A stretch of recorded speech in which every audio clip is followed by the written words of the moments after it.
Hi అండి. దేవి శరన్నవరాత్రులు జరగబోతున్నాయి కదా. నిన్నటి నుంచి అమ్మవారికి నైవేద్యం పెట్టడం కోసం కట్టి పొంగలి, చింతపండు పులిహోర, గారెలు, పాయసం చేయబోతున్నాను 4 రకాలు. తర్వాత ఇంకొక 4-5 పెడతాను, మొత్తం 9. ఇప్పుడు ఫస్ట్ అయితే 4 ఐటమ్స్ పెడుతున్నాను. కట్టి పొంగలికి ఒక్కొక్కరు ఒక్కొక్కలాగా చేసుకుంటూ ఉంటారు. మేమైతే ఎలా చేసుకుంటామో చూపిస్తాను. ఒక కప్పు బియ్యం తీసుకుంటున్నాను, 1/4 కప్పు బియ్యం తీసుకుంటున్నాను. నేను చిన్న కప్పుతోనే తీసుకుంటున్నాను. ఈ ఎలితి పెసరపప్పు తీసుకుంటున్నాను. మొత్తం కప్పు లెక్కగా తీసుకుంటున్నాను. 1 కప్పు ఇలా కప్పు తీసుకోండి.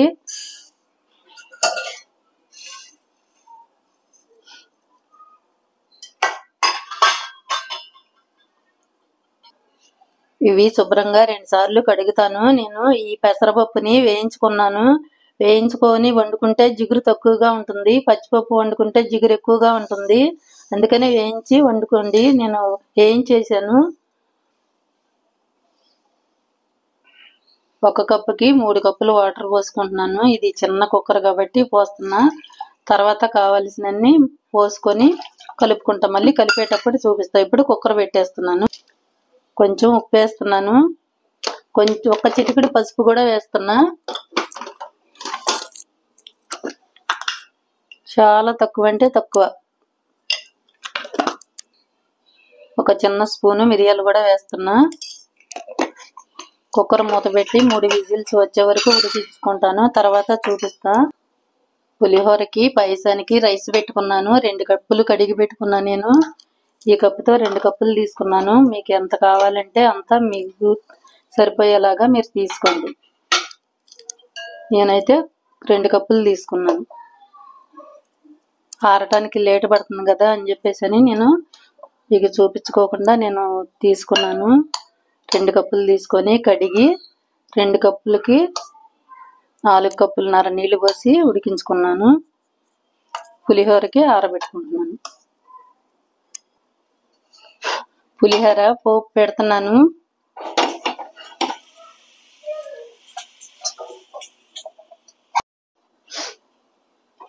పులిహోర పోపు పెడుతున్నాను.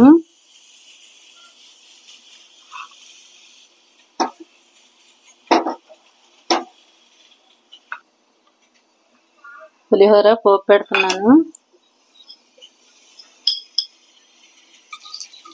ఫస్ట్ తాలింపు గింజలు వేస్తున్నాను. తర్వాత వేడి శనగగుళ్ళు వేస్తున్నా.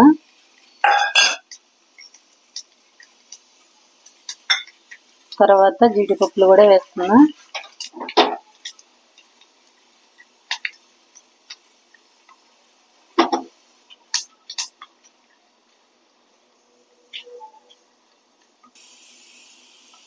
పప్పులు మెత్తబడిపోతాయని వేయించి తీసి పక్కన పెట్టుకుంటున్నాను.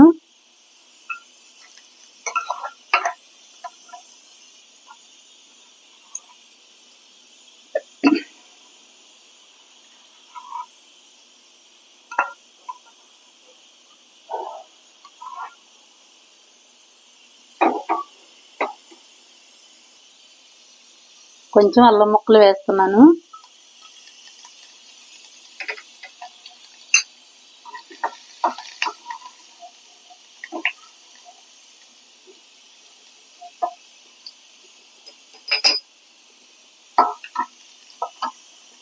కొంచెం పచ్చిమిరకాయలు వేస్తున్నా.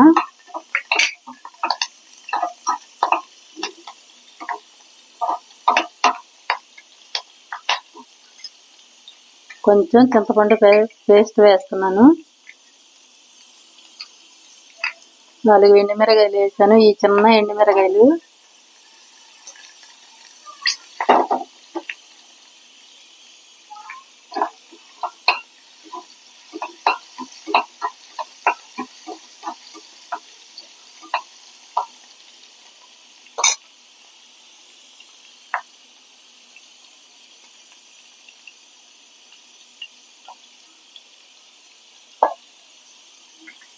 ఇప్పుడు ఇంగువ కూడా వేస్తున్నా.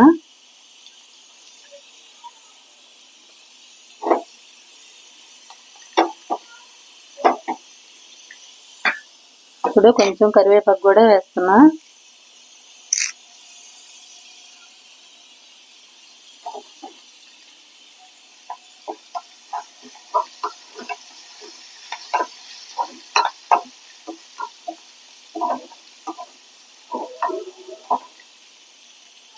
ఇప్పుడు చింతపండు కూడా వేస్తున్నా. చింతపండు పేస్ట్ గుజ్జు తీసి పెట్టుకున్నాను, చక్కగా తీసి పెట్టుకోండి.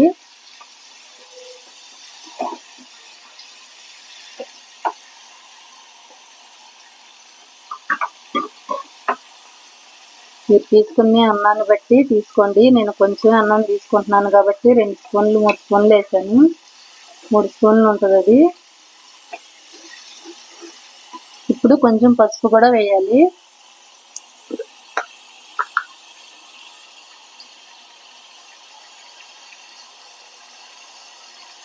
నేను కొంచెం పసుపు వేస్తున్నా, నేను కొంచెమే చేస్తున్నాను కాబట్టి కొంచెం వేసాను.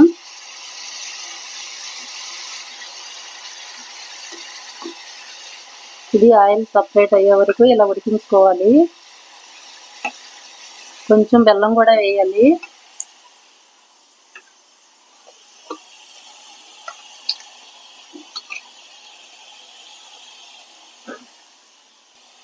చిన్న స్పూను బెల్లం వేస్తున్నాను. బెల్లం వేస్తే బాగుంటుంది, బెల్లం వేయాలి.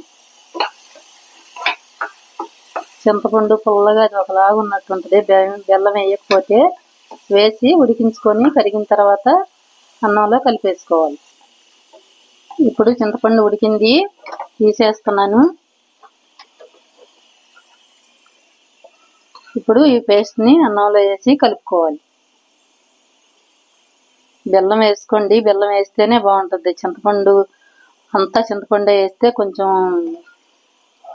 పుల్ల పుల్లగా టేస్ట్ వేరుగా ఉన్నట్టు ఉంటుంది.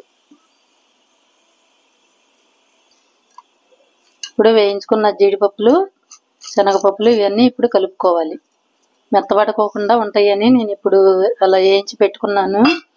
మీకు అలా వద్దనుకుంటే పోపుతో పాటే ఉడికించుకోవచ్చు.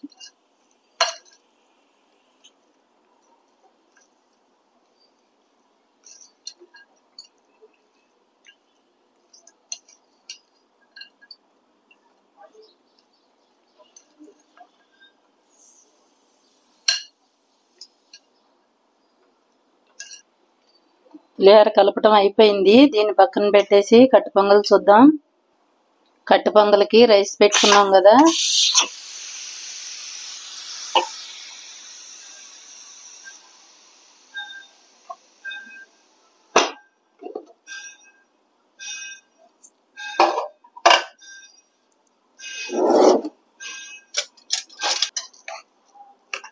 ఇప్పుడు మనం కొంచెం వేరే గిన్నెలో నీళ్లు పెట్టుకోవాలి. ఇలా కొంచెం గరిటతో అలా అలాని మెదుపుకోవాలి. 3 కప్పుల వరకు వాటర్ పోసి వేడి నీళ్ళు పెట్టుకోవాలి. ముందే పోస్తే కుక్కర్లో పొంగిపోతాయి అని పోయలేదు. ఇప్పుడు మనకి ఎంతవరకు కావాలో అంతవరకు పోసి కలుపుకోవాలి. ఇలా 4 కప్పులు వాటర్ పెట్టుకోవాలి. వేడి నీళ్ళు మనకి ఎంతవరకు కావాలో అంతవరకు కలుపుకోవాలి. పప్పు ఉంటుంది కాబట్టి అన్నం కూడా మెత్తగా ఉంటుంది కాబట్టి ఎక్కువగా పలసగా ఉండే వాళ్ళు అయితే పలసగా కలుపుకోండి. ఒక్కొక్కరు ఒక్కొక్కలాగా తింటారు. ఒక్కొక్కరు గట్టిగా చేసుకుంటారు, ఒక్కొక్కరు పలసగా చేసుకుంటారు. పప్పు ఉంటుంది కాబట్టి దగ్గరికి వచ్చేస్తుంది, త్వరగా గట్టిగా అయిపోతుంది.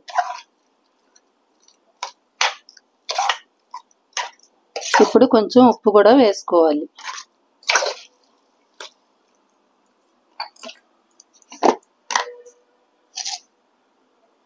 కొంచెం ఉప్పు కూడా వేసుకోవాలి. 1 కప్పుకే ఎక్కువ అయిపోతుంది, చూసి చేసుకోండి. ఎక్కువ తినేవారైతే 2 కప్పులు అలా వేసుకోండి. నేను 1 కప్పే వేసాను, ఇలా ఉంటే సరిపోతుంది.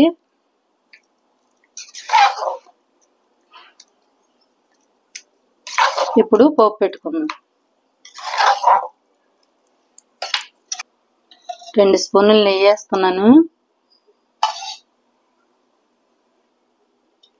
మీకు అంతా నెయ్యి అయితే నెయ్యి వేసుకోండి, లేదంటే అది సగం ఇది సగం వేసుకోండి. నేను ఈ 2 స్పూన్లు ఈ 2 స్పూన్లు వేసాను. కట్టు పొంగలి పోపు పెడుతున్నాను. ఫస్ట్ ఎండుమిరగాయలు వేసుకోవాలి.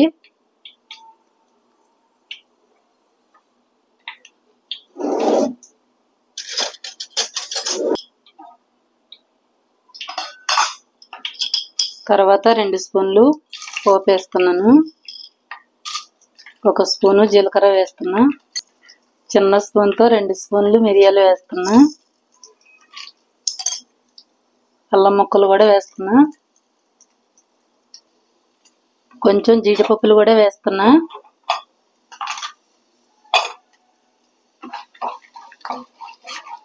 కొంచెం ఇంగువ కూడా వేస్తున్నా.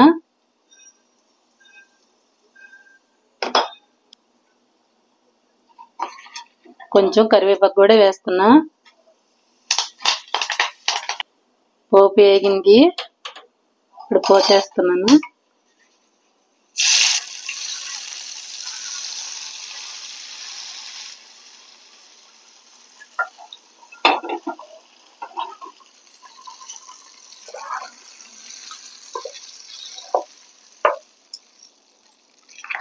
ఇప్పుడు ఇది పక్కన పెట్టేసుకుందాం.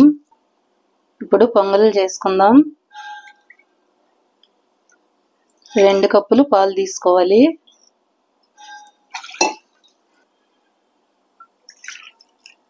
1 కప్పు వాటర్ తీసుకోవాలి. 3 కప్పులు. మనం పాలు తీసుకున్న కప్పుతోనే బెల్లం తీసుకోవాలి. ఈ బెల్లానికి కొంచెం వాటర్ పోసుకొని కరగబెట్టుకోవాలి. పాలు కాగినవి. మనకి ఎంతైతే అన్నం కావాలనుకుంటామో అంత చేసుకోండి. నేనైతే కొంచెం 2 గరిటెలు వేస్తున్నా.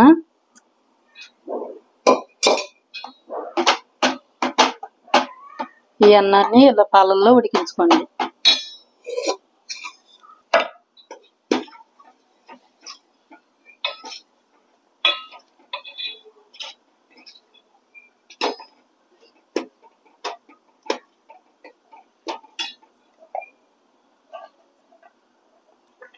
ఇలా దగ్గరికి వచ్చిన తర్వాత బెల్లం, కరగబెట్టుకున్న బెల్లం ఉంది కదా, ఈ పానకం కూడా దాంట్లో పోసేసుకోవాలి. పాకం కూడా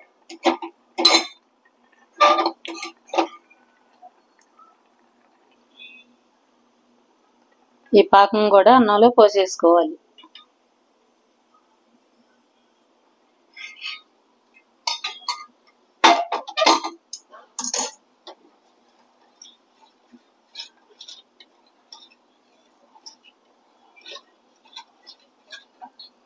ఇప్పుడు ఇది వేరే పొయ్యి మీద పెట్టి ఇంకొక పొయ్యి మీద జీడిపప్పులు వేయించుకో. పాయసంలోకి జీడిపప్పులు, కిస్మిస్లు, కొబ్బరి ముక్కలు వేయించుకుందాం.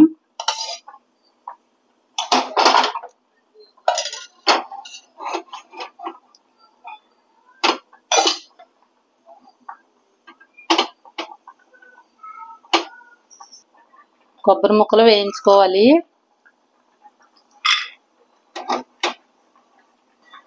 జీడిపప్పులు కూడా వేయించుకోవాలి. తర్వాత కిస్మిస్లు కూడా వేయించుకోవాలి. వేయించుకున్నాను. స్టవ్ ఆఫ్ చేస్తున్నాను. పాయసం అయిపోయింది. యాలకులు, ఇలాచీ పౌడర్ వేస్తున్నాను. ఆర్గానిక్ బెల్లం వేసాను, అందుకే ఎర్రగా ఉంది. ఇప్పుడు కొబ్బరి ముక్కలు, జీడిపప్పులు ఇవన్నీ వేయించుకున్నాం కదా, ఇవి కూడా వేస్తున్నా.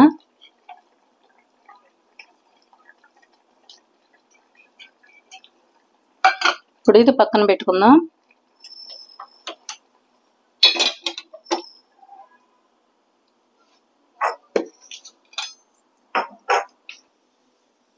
గారెలు వేస్తున్నాను. 1 కప్పు పప్పు నానబెట్టుకున్నా. నేను శుభ్రంగా కడిగి కొంచెం అల్లము, పచ్చిమిరకాయలు, జీలకర్ర వేసి మిక్సీ పట్టుకున్నాను.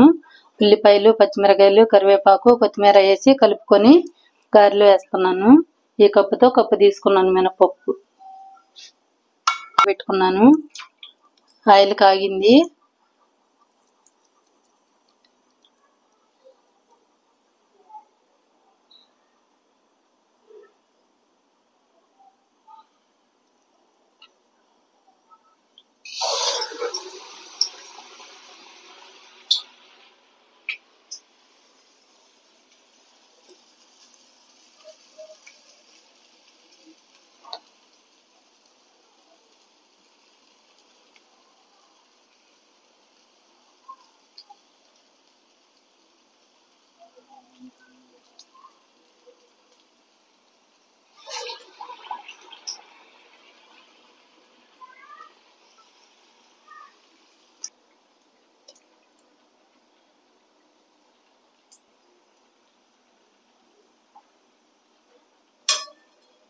నేను పొట్టుపప్పు వేసాను, పొట్టంతా తీసేయలేదు, కొంచెం ఉంచాను బాగుంటుందని.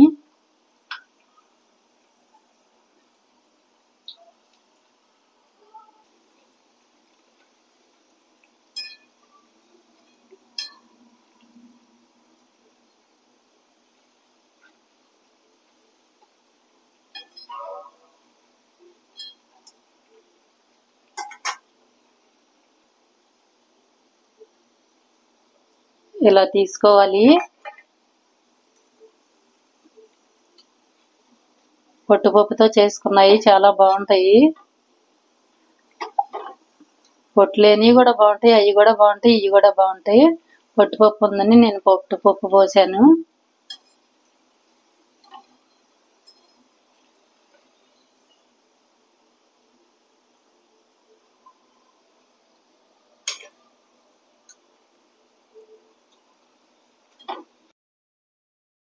అమ్మవారికి నైవేద్యం పెట్టుకోవటానికి 4 రకాల పలహారాలు చేశాను. 1 గారెలు, 2 చింతపండు పులిహోర, 3 కట్టు పొంగలి, 4 పాయసం. ఇలా ఈజీగా చేసుకోండి, చాలా బాగుంటాయి, త్వరగా అయిపోతాయి. ఇలా చేసుకోండి. ఉంటానండి, బాయ్ అండి.